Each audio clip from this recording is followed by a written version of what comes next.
Watchful Eye is a new Freeform series about a girl named Elena Santos who takes a nanny position at an Upper East Side condo in New York City. The twist is, the building is haunted. All the residents have something to hide, and Elena is actually a thief in disguise. On this podcast, we like to review the most recent installments of a different series every show. The premiere of The Watchful Eye consists of 2 episodes, Hen in the Fox House and Hide and Seek. That's what we're here to discuss. It's February 4th, and you are listening to today's episode.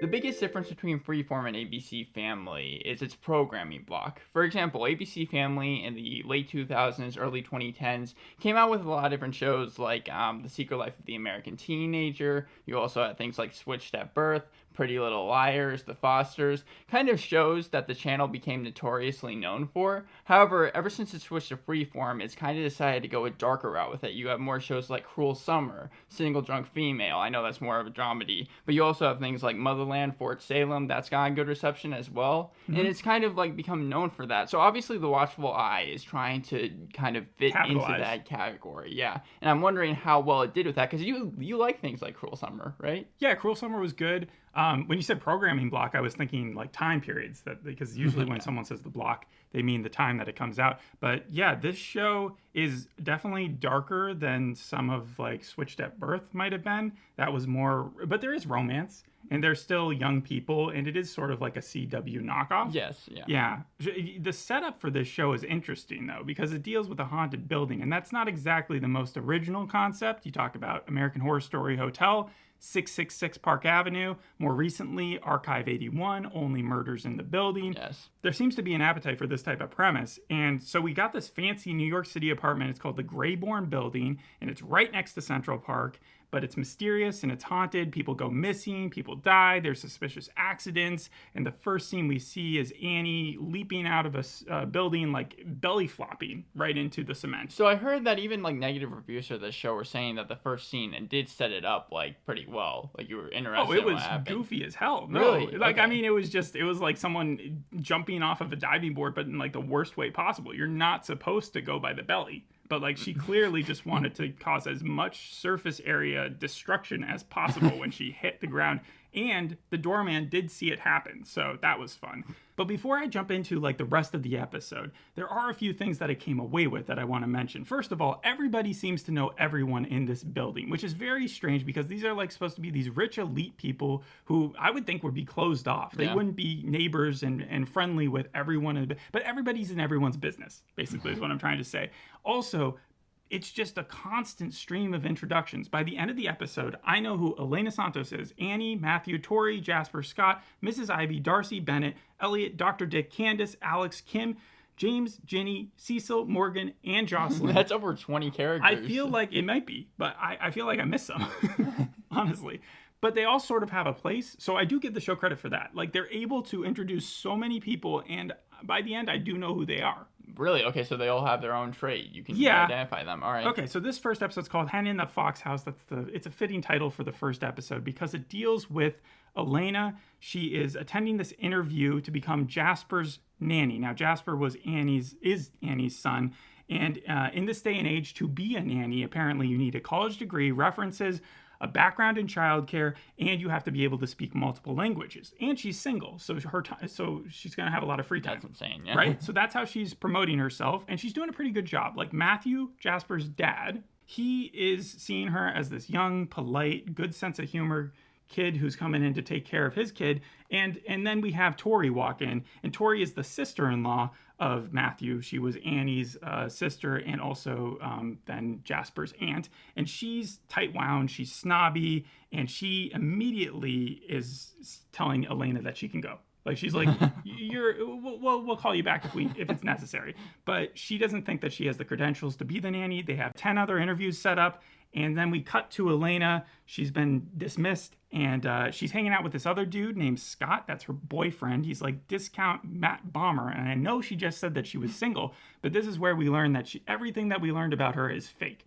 She never actually finished college. She has this convoluted plan with her boyfriend that they are going to, that she's going to get hired as a nanny, and then she's going to sneak around until she finds a ruby and steals it, Pink Panther style. Just one ruby. There's a ruby in the building, in the Greyborn building, and she's going to find it. Right? I was interested in what you were going to say about Scott's character, because he started out in a lot of foreign shows like Popland, Fearless Heart, Gossip Girl, Acapulco, and Narcos. Acapulco? Yeah, Acapulco. So and Narcos, and then he like kind of transferred into a lot of American TV shows. And I was wondering how his character, if they like tried to address that at all or anything. His character has a twist later on, but right now we just see him as this guy who likes to make out with her and is kind of not the brains, but he's definitely the one who's like urging her to take the job and snoop around, right? Okay. So Elena gets this call, and lo and behold, even with all the 10 other interviews, she gets the job. Now, she never actually even met Jasper, so that's a little bit of a surprise, but you got to let the shows... She never met the person. She never met the kid, so they never actually saw if she could like connect with him, but who knows? They hire her, she moves in the next day, and she goes to the nanny quarters. So the rest of the building is very fancy, schmancy, you know? But the nanny quarters are like, the walls are, I would call them barf green. And they're tiny, there's no AC, it's haunted. But like for a New York City apartment, it's a pretty good gig because she's living there for free. And that's followed quickly by her meeting Jasper, the kid. And I'm expecting like the Omen kid. I'm expecting someone who's been possessed, Insidious, the Devil's Hour kid. The like, little devil? Something very creepy, because the whole vibe here is supposed to be that this building is haunted, right? But no, he's just a normal 7-year-old who likes Legos, pancakes, going to the park, hide and seek. He takes Mandarin and Taekwondo. No. Wow. Yeah. Okay. Well, I mean, he's representing a very high class childhood, I guess. And for some reason, Elena makes him a spinach smoothie. That's like her first thing that she does for him. And I know it's for him because Tori walks in and she's like, how do you know he's not allergic to almond milk? And she comes back with like, I'm pretty sure you would have told me if he was. But then we see her give him the pancakes with the bacon to kind of introduce herself. And the smoothie is nowhere to be found. And furthermore, she then says, I hate spinach. So who is she making the smoothie for, if not for, and who makes a spinach smoothie for a 7-year-old to get on their good side? You're telling me that the smoothie never makes an appearance again? It bugged me way more than it had to, but it's like she didn't drink it because she hates spinach, right? Also, something about Elena that I wouldn't normally notice about a character because I don't pay attention to these things, but she just wears so much jewelry, even just like on her day-to-day out to, like she has 2 necklaces all the time. She has 6 rings, almost like a ring per finger. And yeah, that's the biggest deal. And then there's a watch, and she has these big earrings. And that's just her normal outfit, you know? I don't know, it bugged me. So she goes to the park with Jasper, and she meets some other nannies who are very like open to spill the tea and dish it out, and they basically tell her that Matthew may be a gold digger. When Annie died, he might have something to gain for that, and so maybe he's suspicious. So, and also, they had an old maid named Morgan. She wasn't old, but like their old maid, the one before Elena, was named Morgan, and she disappeared. And no one knows. Yeah, okay. and no one knows what happened to her. Matthew is played by Warren Christie, and it seems like he has a lot in comparison with the most famous character he played. He played Bruce Wayne, Batman, Tommy Elliot, and Hush in Batwoman, but like all the same character. Wait, what? All the same characters. He played 4 different characters. I mean, I guess one is the same. Can you explain that a little bit more? Yes, yeah. What does that mean? Wayne. He played Bruce Wayne. Yes. And Batman. Yeah. So the same characters. But then Tommy Elliot. But you said Hush. Batgirl? In Batwoman. Oh, in Batwoman. Yes. Okay, all right. I thought you said he was playing. Oh, and no, in. Gotcha. Yeah. So he just seems like the guy who's there to defend Elena and give her a break. Like Tori wants her gone. Mm-hmm. Tori never wanted to hire her. Matthew is the guy on her side. When he finds out that her college, that she didn't actually go to the college that she said she did, because he's able to decipher that based off a conversation that they had, he lets it pass. You know, but that also leads him to probably become like the thing that's going to betray her eventually. Like we're going to find out that Tori's actually a good person, right, and Matthew's actually a bad person. Yeah, I see. That's what I believe. But this is early enough where she's just making friends left and right. She's made friends with these new nannies, and then she starts to actually snoop. So while she's playing Legos with Jasper, she gets up and she starts looking around. She finds these blueprints because, again, Matthew is an architect, and she takes pictures of them because they just so happen to be of the building that she is in. You know, lo and behold. Yeah, right. So she goes to where she thinks the most plausible place might be for this Ruby to be hiding, which is the basement, which is locked. But she Skyrim lockpicks it, with those two little tools, and she gets in there, and it's a giant green basement, a lot of walkway, leaky pipes, that type of deal. And she's like sneaking around. There's barely any light, and she finds this secret door. Okay, can I just say, I don't know anything about the plot. I try to stay away from it as much as possible, but I feel like this is where the plot is going to turn supernatural. No, not exactly. That comes a little bit later.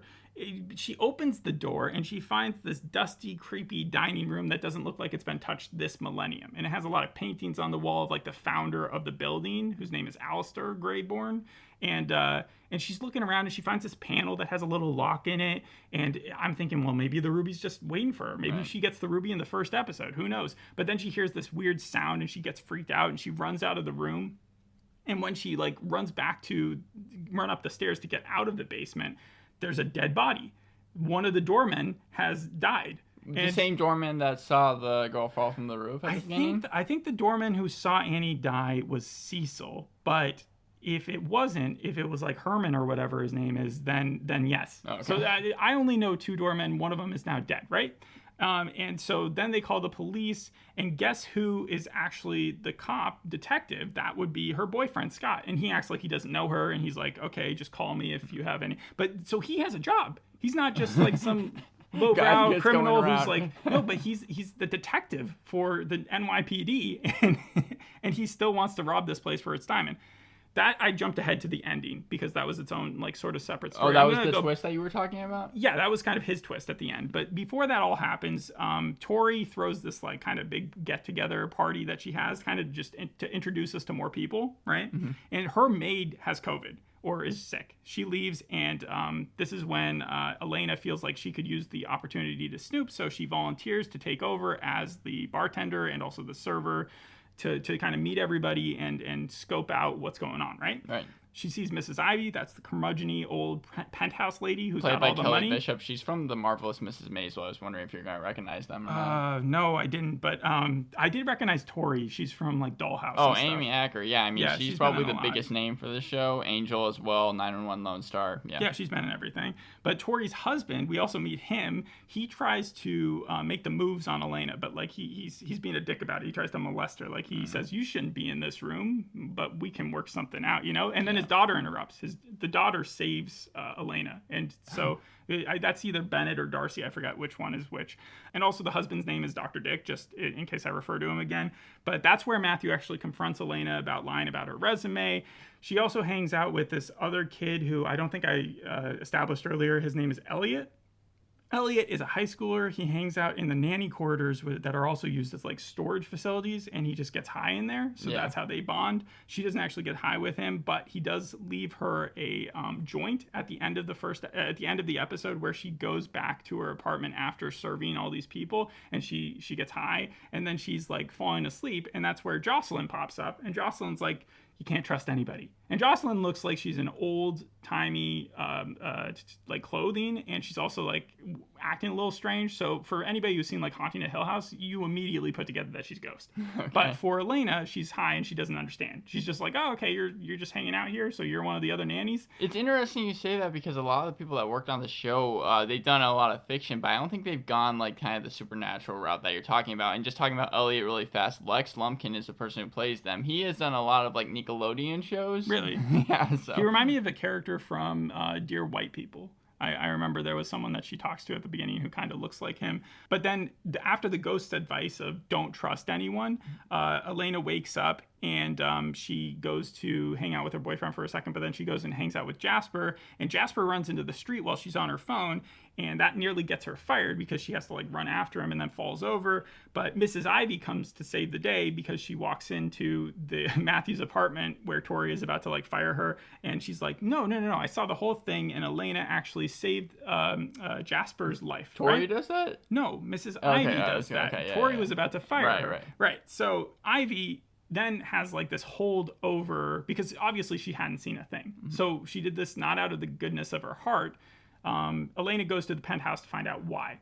And Mrs. Ivy says, well, I have my suspicions about Matthew, and I need you to spy on him for me. That's one of the final reveals, along with the fact that Bennett or Darcy, again, I get them confused, one of them has Annie's death note. So she was writing a suicide note before she jumped. We saw that as an audience. No one else knew that happened except for Bennett or Darcy, who's kept it, and we don't know why. And then the other thing we saw is that Matthew likes to punch clothes. So I think they were trying to like make us suspect him of being like more angry than he puts out. How did they show that? He was just in the closet and he just starts punching like Annie's old stuff. Okay. It's weird. Yeah. All right, the next episode is called Hide and Seek, and less stuff happens. But that's a good thing, right? Because it seems like it was all over the place in the pilot. Yeah, I mean, the pilot it did a good job of introducing us to everybody, but we do meet a couple more people, a couple more nannies, and a Manny, and Elena does some more snooping, and we establish a little bit more about who everyone is, right? So Elena actually met her boyfriend, the detective, when she was nabbed for some petty crime that had happened a few months earlier, and then he recruited her from there. And then he started sleeping with her. So Scott arrested her. And then Scott was at least the one who was interviewing her, or at least brought her into his office when she was already in trouble and said, I've got this mission for you. And then they started having a relationship. Then we also meet Ginny, who is the only other nanny who lives in the nanny wing. And that's where Elena's like, hey, so where's the Jocelyn lady? And Ginny's like, I have no idea who you're talking about. And then we find out that the joint that we thought that Elliot gave Elena at the end of the first episode, he didn't do that. So either it was the ghost, or maybe she thought it was Tori, possibly, who was trying to get her in trouble. Okay. And then through Ginny, we also re-meet some of the nannies from the first episode, as well as one of the Mannies. They all hang out at a bar together. But Elena's most interested in learning about Morgan and why she disappeared, the nanny before her. Okay. But the Manny knows about the nanny. So she asked the Manny about Morgan, and he gets really like cagey, and then he has to leave. So it's weird. It's just so crazy. Yeah. Well, that all happens sort of later on in the episode. Also, there's this interesting interaction where you see Dr. Dick again, and he's in the elevator, and Elena is in the elevator too, and he starts striking up a conversation with her, and that's when Tori comes in, and he's not really apologetic for what happened, but he does remember, and so he says something along the lines of, he's the biggest sleazeball, but he's also now my favorite character because of this line. He says to Elena, you should join us for dinner one night. Tori makes the most terrific reservations. It was such a scathing, like, oh, that is such a burn to your wife, and it deserved to be in a better show than this one. but I really like the line. Also, Elena is starting to put together that the paintings that she saw downstairs in the basement that were above the panel that she was trying to get into are very similar to the ones that are in like the main gallery or the main open or the main room. And so she's like comparing them to see where the differences lie in order to find out what the clue is to get into the panel. And then we also learned through the paintings that Jocelyn it wasn't a painting, it was a picture, that Jocelyn was actually the nanny to Mrs. Ivy when she was a kid. Okay, so when she was a baby. So Mrs. Ivy's like 80 years old. Okay, so there's just like a lot of history. It seems like they're trying to jam pack into the show. It seems like they're almost trying to throw everything in there. You said there was romance, right? There's like a ton of drama. Yeah, because at the nanny's night out, her boyfriend, Elena's boyfriend, gets jealous and so he goes there and like meets her in the back room and starts like making out with her, and she's like, you got to get out of here. You can't be here for this. And I'm pretty sure Ginny saw them, and so that's going to come back later. It reminds me a little bit of like Tell Me Your Secrets, that show, that CBS show, CBS All Access show, and then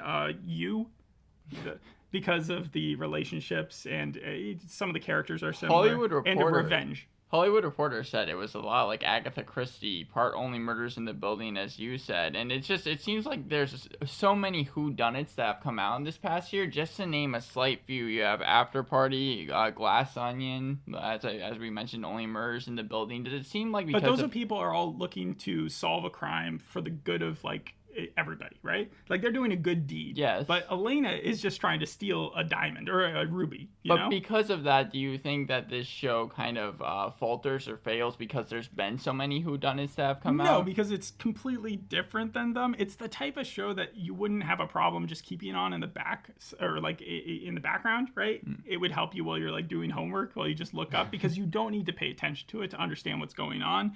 And you do, like, the thing is with Shrinking, I gave that a bad review because it was based on reality. It was based on the idea that a therapist would go a little nuts and then start acting it out with their patients and doing stupid things that would get them in trouble. And I didn't like that because it was too grounded for me. This sets the premise in a supernatural world, so I'm much more accepting of letting things slide. The only thing that I would probably pick apart is the name. So it's called the Watchful Eye, and we're dealing with like this really exclusive, rich building of people, right? And she's constantly snooping and picking locks and going into the basement and going where she shouldn't be, and no one has a camera, and there's no cameras in the lobby, and also no nanny cams for Tori, the person who's like uber suspicious of her all the time, and you're telling me that no one is watching someone in the show that's called The Watchful Eye. It's just unbelievable. I'm sure that there's going to be people behind the paintings or something like that by the end, but still, I didn't like that. Also, the fact that Elena would even get hired over all those other people, supposedly, that were about to try out for the job, that never made much sense to me because her interview lasted like 3 minutes. And from what you were saying, it sounds like Scott could maybe have like somehow done something to make her be the only nanny. No, he's not. He doesn't have that much power. Yes, he's a detective in the police department, but he's letting her kind of take the lead on this one. He just calls her up from time to time, being like, "Hey, so what's the update?" The thing about his character, though, is like he has a steady, probably pretty rich job. Like in the department, he's probably pretty well liked, like to have made it as far as a detective at his age, and he's got a girlfriend. I don't know why he necessarily needs to steal a ruby and like head off to a different island. Like what's his big game there? New York is a nice place. I don't get it. Okay, but besides all those things, it's not that bad of a show. I think it got panned because when I just typed in The Watchful Eye to make sure I got some of the names right, I saw it had a really tiny IMDb like star, but I didn't actually see what the point value was. What is it? Because I would give this show, I would pass it at a 6. Really, you would pass it? I would pass it. I mean, you mentioned like all the problems with it. It has a 5.8 on IMDb. Oh, okay, so that's not bad. I thought I had like a 2 for some reason. Last time I checked on Rotten Tomatoes, it didn't have a tomato meter, but it had a 57% audience score with like 2 tomatoes and 1 rotten. One thing that like really stuck out to me about this show is, like I said before, so many different people working on so many different shows. You have Jeffrey Rayner. He was the director of this episode. He's produced a ton of different shows, like starting with Columbo all the way to Friday Night Lights, Caprica, Girls, Dirty John, and Fargo, again, just to name a few. He even directed a failed pilot for Wonder Woman back in 2011 that was supposed to be for NBC. Who was starring in it back then? Who would have been Wonder Woman? I don't even know. I don't even know if they had the cast. And then, yeah, it was the... he also worked on The Event around the same time. Oh, The Event. Yes. And then you have Julie Dirk. She created this series. She is most well known for her work prior on stuff like Grace and Frankie, where she, like, executively produced, and wrote for it as well. And then you have Emily Fox, the showrunner. She worked on Zoe's Extraordinary Playlist. And then you have Ryan Seacrest producing this with his own company, Ryan Seacrest Productions, in association with ABC Family, and they also simulcast this on the same time as Freeform on ABC in Canada, or their version of it at least. So it's like they were definitely trying to get an audience, and it seems like just the reviews are all across the board. You have Collider giving it a D+, saying that's sort of where I'm going. a D+? A D+, that passes. It's fine. I mean, usually people see a C as passing, I feel like. Well, then I'd have to give it a 7, and I'm not giving it a 7. They say The Watchful Eye is necessary suspense to hold up a story whose greatest revelation is how superficial it is. The coolest part of it is definitely her touring around the basement and trying to get into it, but that's also the part they spend the least amount of time with. Like, I want to see her crack into that safe and see if there's a giant Pink Panther ruby in there. Well, the Time magazine was talking about, they literally titled it Bonkers Thriller, The Watchful Eye is an Addiction.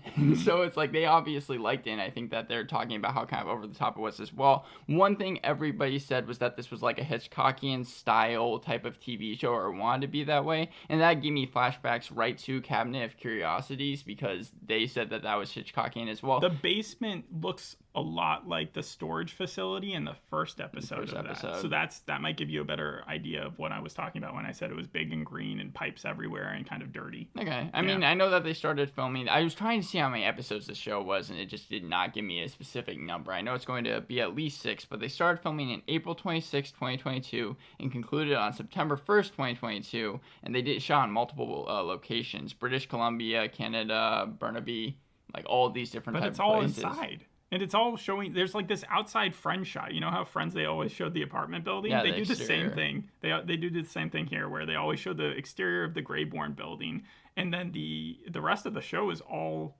basically inside. Maybe she goes out to that park every once in a while, but I would think that would just be shot in Central Park. Why would they need so many locations? Is my question. Maybe later episodes. The only other thing I need to point out is the reason why the second episode is called Hide and Seek is because she plays hide and seek with Jasper at one point, and that's where he says that he found the best hiding spot, and I assume that's going to be something like very sneaky and creepy, and we'll find out. Or it eventually. could have been the room. What room? No, they were in the nanny's quarters when they were Okay. playing that game, and the room is well down in the basement, and the basement's always locked. Oh, and also, at the very end of the episode, she goes down to the basement again, and this time she sees the doorman there with Candace. Candace was the maid, or the housekeeper of Tori, and they're together. Apparently, they're having an affair together, and they were just hanging out in the basement. So there was like this awkward one-on-one look where like both parties are like, we shouldn't be here, and they both try to like accuse the other one of not supposed to be in there, and it is kind of awkward, but it was fine. Yeah, that's about the end of the episode. And that's all I have to say, and that's why we don't normally do 2 episodes, because there's like a lot of plot. Yeah, a lot of information. It seems All right. like. All right. Thanks for listening. We'll see you in the next episode. Hope you enjoyed this one. Bye. Bye.